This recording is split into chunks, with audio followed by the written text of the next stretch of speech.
Dear students, a very warm welcome to all of you in my today's lecture of Managerial Economics. In today's lecture, we will discuss upon the topic concepts of costs.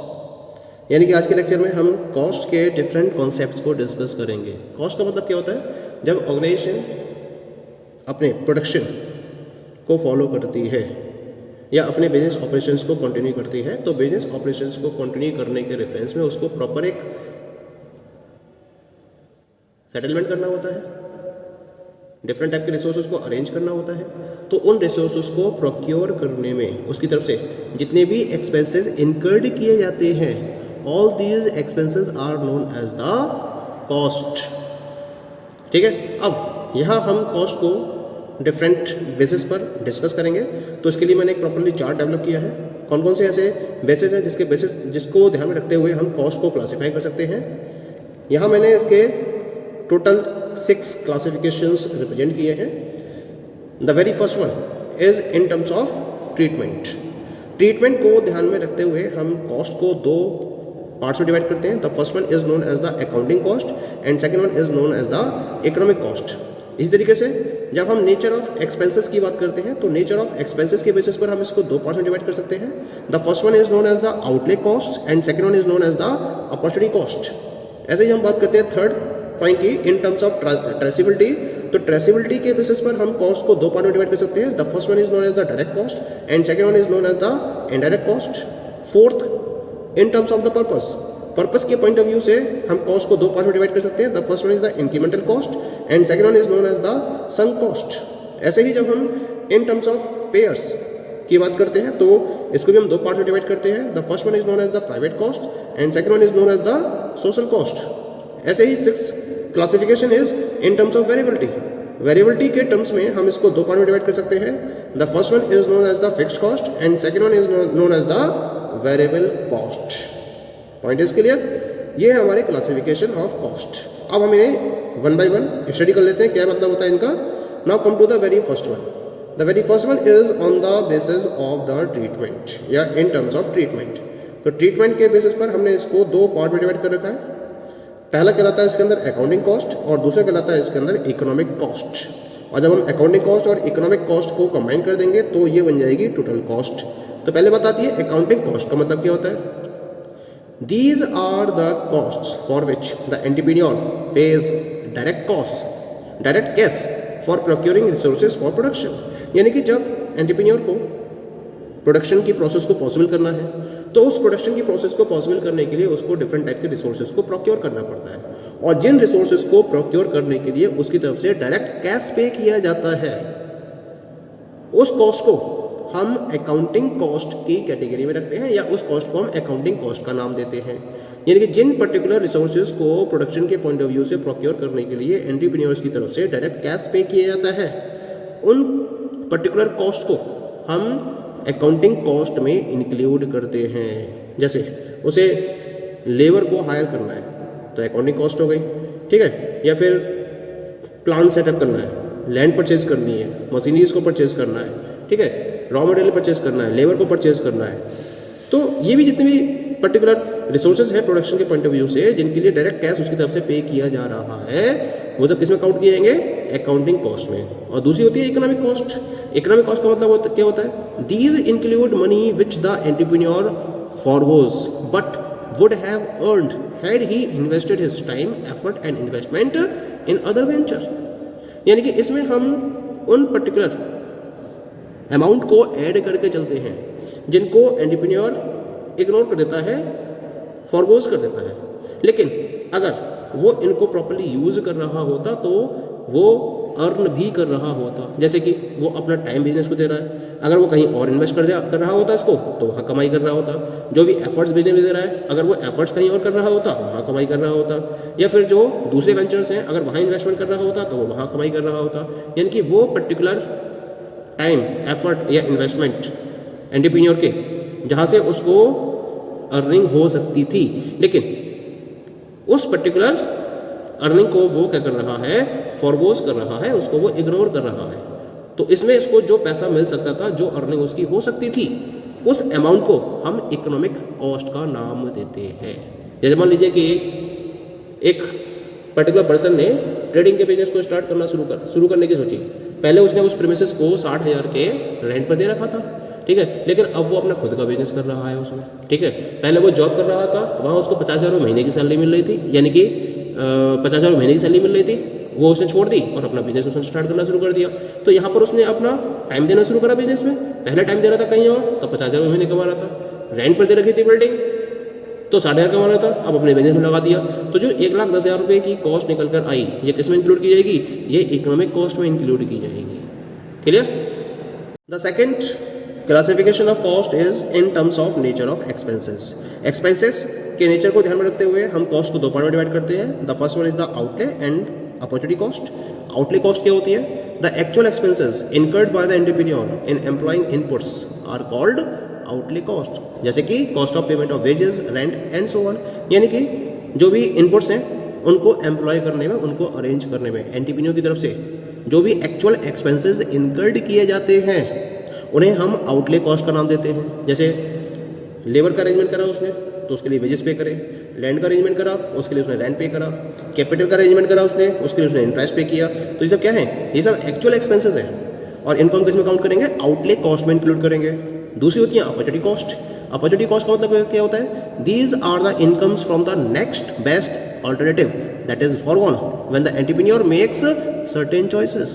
यानी कि अगर businessman को अपना investment करना है तो investment के reference में उसके पास डिफरेंट टाइप के इन्वेस्टमेंट प्रपोजल्स होते हैं या ऑल्टरनेटिव्स होते हैं जहां अपने बिजनेस को वो रन कर सकता है। लेकिन हम यहाँ बात करेंगे उस सेकंड बेस्ट ऑल्टरनेटिव की जिसको इग्नोर करके फर्स्ट बेस्ट ऑल्टरनेटिव में बिजनेसमैन या एंटरप्रेन्योर अपनी इन्वेस्टमेंट को फाइनलाइज करता है। तो जो सेकंड बेस्ट ऑल्टरनेटिव है उससे जो इनकम जनरेट हो सकती थी, जिसको उसे भूल जाना पड़ेगा क्योंकि वो पहले बेस्ट ऑल्टरनेटिव में अपना पैसा लगा चुका है, तो उस सेकंड बेस्ट ऑल्टरनेटिव की इनकम को हम अपॉर्चुनिटी कॉस्ट में इंक्लूड करते हैं। ठीक है। Now come to the third classification, this is in terms of traceability. Traceability के बेसिस पर हम कॉस्ट को दो पार्ट में डिवाइड करते हैं। The first one is the direct cost and second one is known as the indirect costs. Direct cost क्या होती है? These are related to a specific process or product. They are also called traceable as we can directly trace them to a particular product, activity or process. यानी कि जब किसी specific process या product के relation में जो भी expenses incurred किए जाते हैं उन्हें हम डायरेक्ट कॉस्ट की कैटेगरी में रखते हैं। ये क्या होते हैं? ट्रेसेबल होते हैं। इनको ट्रेस किया जा सकता है कि ये कॉस्ट किस पर्टिकुलर प्रोडक्ट के रेफरेंस में की गई है, किस पर्टिकुलर एक्टिविटी के रेफरेंस में की गई है या किस पर्टिकुलर प्रोसेस के रेफरेंस में की गई है। उसके पॉइंट ऑफ व्यू से हम इन कॉस्ट को डायरेक्टली ट्रेस कर सकते हैं। इसी वजह से इनको हम डायरेक्ट कॉस्ट की कैटेगरी में रखते हैं। ठीक है। जैसे रॉ मटेरियल परचेज कर रही है ऑर्गेनाइजेशन, तो जो रॉ मटेरियल है वो एक प्रोडक्ट को प्रोड्यूस करने में किया जा रहा है, तो वो प्रोडक्ट के रेफरेंस में बियर किए जाने वाली कॉस्ट है। तो ये कैसी कॉस्ट हो गई? डायरेक्ट कॉस्ट हो गई। ठीक है। अब बात करते हैं इनडायरेक्ट कॉस्ट की। इनडायरेक्ट कॉस्ट क्या होती है ना? इनडायरेक्ट कॉस्ट और untraceable cost are those which do not directly relate to a specific activity और component of the business. Just opposite हो गई डायरेक्ट कॉस्ट की। डायरेक्ट कॉस्ट किसी एक पर्टिकुलर प्रोडक्ट, एक्टिविटी या प्रोसेस से डायरेक्टली रिलेटेड होते हैं, लेकिन जो इनडायरेक्ट कॉस्ट होती हैं इनको हम किसी भी स्पेसिफिक एक्टिविटी या बिजनेस के किसी भी कंपोनेंट से डायरेक्टली रिलेट नहीं कर सकते हैं। जैसे इलेक्ट्रिसिटी चार्जेस है। अब जो इलेक्ट्रिसिटी कंज्यूम की जा रही है वो ऑफिस के द्वारा भी कंज्यूम की जा रही है, प्रोडक्शन हाउस के भी द्वारा कंज्यूम की जा रही है।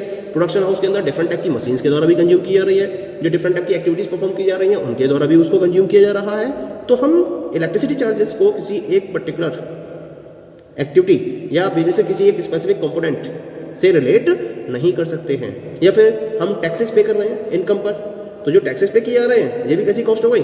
इनडायरेक्ट कॉस्ट हो गई, क्योंकि हम इनको किसी भी स्पेसिफिक एक्टिविटी या specific component of the business से रिलेट नहीं कर सकते। पॉइंट क्लियर हो गया? Now come to the next classification and this is on the basis of the purpose. Purpose को ध्यान में रखते हुए हम कॉस्ट को दो पार्ट्स में डिवाइड करते हैं। The first one is the incremental cost and second one is known as the sunk cost. तो क्या मतलब होता है इंक्रीमेंटल कॉस्ट का और क्या मतलब होता है संक कॉस्ट का? इंक्रीमेंटल कॉस्ट की बात करते हैं। These are the cost incurred when the business makes a policy decision, यानी कि जब ऑर्गेनाइजेशन की तरफ से या एंटरप्रेन्योर की तरफ से या किसी भी बिजनेस की तरफ से पॉलिसी के रिलेशन में किसी भी डिसीजन को फॉलो किया जाता है और उसके पॉइंट ऑफ व्यू से जो भी कॉस्ट इनकर्ड की जाती हैं उनको हम नाम देते हैं इंक्रीमेंटल कॉस्ट का। पॉइंट क्लियर हो गया। अब जैसे कि इंक्रीमेंटल कॉस्ट कौन कौन सी हैं, जैसे कि चेंज ऑफ प्रोडक्ट लाइन, अगर कंपनी या एंटरप्रेन्योर डिसाइड करता है कि उसको अपनी प्रोडक्ट लाइन चेंज करनी है, एक नई प्रोडक्ट लाइन को इंट्रोड्यूस करना है, नए कस्टमर्स को उसको एक्सरसाइज करना है या मशीनरीज को अपग्रेड करना है, तो इनमें जो भी कॉस्ट इनकर की जाएगी वो किस में काउंट की जाएगी, इंक्रीमेंटल कॉस्ट में काउंट की जाएगी। और दूसरी वैरायटी होती है इसके अंदर जिसको हम देते हैं किसका, संक कॉस्ट का। संक कॉस्ट का मतलब क्या होता है, these are the cost which entrepreneur has already incurred and he can not recover them again now, यानी कि जिन कॉस्ट को एंटरप्रेन्योर के द्वारा पहले से ही इनकर कर दिया गया है और इनको अब दोबारा रिकवर नहीं किया जा सकता, ऐसी कॉस्ट को हम संक कॉस्ट का नाम देते हैं। यानी कि खर्चे कर दिए गए हैं, अब जो खर्चे कर दिए गए हैं उनको रिकवर तो किया नहीं जा सकता है ना, तो जिनको रिकवर नहीं किया जा सकता जिन खर्चों को, वो संक कॉस्ट हो गई। जैसे एडवर्टाइजमेंट करा आपने और एडवर्टाइजिंग में जो भी आपने पैसा खर्च किया वो संक कॉस्ट हो गई। आपने एक मशीनरी को एक्वायर कर लिया, जब आप एक्वायरिंग के लिए डिसीजन फॉलो कर रहे हो तो इंक्रीमेंटल कॉस्ट हो गई, और जब आप मशीनरी को एक्वायर कर लेते हो तो यही इंक्रीमेंटल कॉस्ट किसमें कन्वर्ट हो जाती है, संक कॉस्ट में कन्वर्ट हो जाती है। यानी कि जो एक्सपेंसेस एंटरप्रेन्योर की तरफ से इनकर्ड कर लिए जाते हैं वो संक कॉस्ट में काउंट किए जाते हैं। Next classification is in terms of pairs. अगर मैं पेयर्स के टर्म्स में बात करूं तो कॉस्ट को हम दो पार्ट में डिवाइड करते हैं। The first one is the private cost and second one is the social cost. क्या मतलब है प्राइवेट कॉस्ट का, These are the costs that are incurred by the business in furtherance of its own objectives. Entrepreneurs spend them for their own private and business interest. यानी कि जो business के objectives हैं उन ऑब्जेक्टिव के furtherance के reference में जो भी कॉस्ट इनकर की जाती हैं वो प्राइवेट कॉस्ट की कहलाती है। यानी कि प्राइवेट और बिजनेस इंटरेस्ट को ध्यान में रखते हुए एंटरप्रेन्योर्स की तरफ से जो भी अमाउंट इनकर की जाती है वो प्राइवेट कॉस्ट कहलाती है। जैसे कॉस्ट ऑफ प्रोडक्शन है, कॉस्ट ऑफ सेल है, कॉस्ट ऑफ एडवर्टाइजिंग है, ये सब क्या है, ये सब प्राइवेट कॉस्ट हो गई। अपने बिजनेस को प्रमोट करना है, अपने बिजनेस को आगे बढ़ाना है, बिजनेस के इंटरेस्ट को ध्यान में रखना है, उसे अपने खुद के प्राइवेट इंटरेस्ट को ध्यान में रखना है, और उसके लिए वो बिजनेस के ऊपर जितने भी एक्सपेंसेस इनकर्ड कर रहा है उन सारे एक्सपेंसेस को हम प्राइवेट कॉस्ट में इंक्लूड करते हैं। प्रोडक्शन कर रहा है वो, मार्केटिंग कर रहा है, सेल कर रहा है प्रोडक्ट की, या एडवर्टाइजिंग कर रहा है, इन सब में जो भी एक्सपेंसेस इनकर्ड हो रहे हैं वो सब प्राइवेट कॉस्ट में काउंट किए जाते हैं। और दूसरी होती है सोशल कॉस्ट। सोशल कॉस्ट का मतलब होता है these are the cost which are beared by the society, यानी this is the society that bears social cost for private interest and expenses of the business. किसी भी बिजनेस के private interest और उसके एक्सपेंसेस के पॉइंट ऑफ व्यू से ये जो कॉस्ट होती हैं वो सोसाइटी के द्वारा बियर की जाती हैं। These include social resources for which the firm does not incur expenses, जैसे कि atmosphere, water pollution, environmental pollution. इनके लिए कोई भी बिजनेस पे नहीं कर रहा है, एक्सपेंसेस को इनकर नहीं कर रहा है, बल्कि सोसाइटी बियर कर रही है। ये वो सोशल रिसोर्सेज होते हैं, जैसे एटमॉस्फेयर है, वाटर पोल्यूशन है, एनवायरमेंटल पोल्यूशन है, तो इसकी कॉस्ट किसे बियर करनी पड़ रही है, सोसाइटी को। लेकिन ये सब एग्जिस्टेंस में आते हैं किसकी वजह से, बिजनेस की वजह से। तो इनको हम किस में इंक्लूड करते हैं, सोशल कॉस्ट में इंक्लूड करते हैं। ठीक है, and now come to the last one, and the last one is in terms of variability. Variability के बेसिस पर हम कॉस्ट को दो पार्ट में डिवाइड करते हैं, fix cost and second one is known as the variable cost. तो क्या मतलब होता है फिक्स कॉस्ट का और क्या मतलब होता है वेरिएबल कॉस्ट का। Fix cost are those which do not change with the change in the level of output the business incurs them regardless of their level of production. यानी कि ये वो कॉस्ट होती हैं जिनके ऊपर लेवल ऑफ आउटपुट का कोई भी चेंज नहीं होता है in the short period of time. हम ये शॉर्ट पीरियड ऑफ टाइम की बात करेंगे। शॉर्ट पीरियड ऑफ टाइम में अगर लेवल ऑफ आउटपुट चेंज हो रहा होता है तो उसके चेंज की वजह से इन कॉस्ट पर कोई भी फर्क नहीं होता है। लेकिन प्रोडक्शन की प्रोसेस को स्टार्ट करने से पहले आपको इन कॉस्ट को बियर करना ही होता है, इनके रिगार्डिंग एक्सपेंसेस को आपको इनकर्ड करना ही होता है। यानी कि whether the level of output is zero और एनीथिंग एल्स, जीरो है या कुछ और ही क्यों ना हो, ज़्यादा है कम है शॉर्ट पीरियड ऑफ टाइम में, लेकिन इसकी वजह से फिक्स कॉस्ट में कोई भी चेंज नहीं होता है। यानी कि लेवल ऑफ प्रोडक्शन से इनका कोई भी कनेक्शन नहीं होता है। चाहे आप लेवल प्रोडक्शन ज़्यादा रखो, लेवल ऑफ प्रोडक्शन कम रखो या लेवल ऑफ प्रोडक्शन जीरो रखो, ये कॉस्ट फिक्स ही रहती हैं। जैसे आपने लैंड को परचेज किया, उस पर आप रेंट पे कर रहे हो, वो फिक्स है। टैक्सेस पे कर रहे हो, फिक्स है। मशीनरीज आपने इंस्टॉल करी हैं, इक्विपमेंट्स को आपने परचेज करा है, उनको इंस्टॉल किया है, कोई आपने लोन ले रखा है, उस पर आप इंटरेस्ट पे कर रहे हो, ये सब क्या है, फिक्स है। आपका जो प्रोडक्शन है वो ज़्यादा है या कम है, उसका इस पर कोई फर्क नहीं पड़ता है, और इनको आपको प्रोडक्शन की प्रोसेस स्टार्ट होने से पहले इनकर्ड करना ही होता है। प्रॉपर आपको प्लांट सेटअप करना होगा, प्रॉपर मशीनरीज अरेंज करनी होंगी, सब चीज़ें अरेंज करनी होंगी, तब जाकर आप प्रोडक्शन की प्रोसेस को स्टार्ट कर पाओगे। तो ये कॉस्ट कहलाती है फिक्स्ड कॉस्ट, यानी कि फिक्स्ड असेट्स पर जो भी कॉस्ट इनकर्ड की जाती है वो आपकी फिक्स्ड कॉस्ट में इंक्लूड की जाती है। और दूसरी होती है वेरिएबल कॉस्ट। इसका मतलब क्या हुआ, ये वेरी करेगी किसके साथ साथ, लेवल ऑफ आउटपुट के साथ साथ। यानी कि अगर लेवल ऑफ आउटपुट में चेंज होगा तो इसके साथ साथ ये कॉस्ट भी वेरी करेगी, इनमें भी चेंजेस होंगे।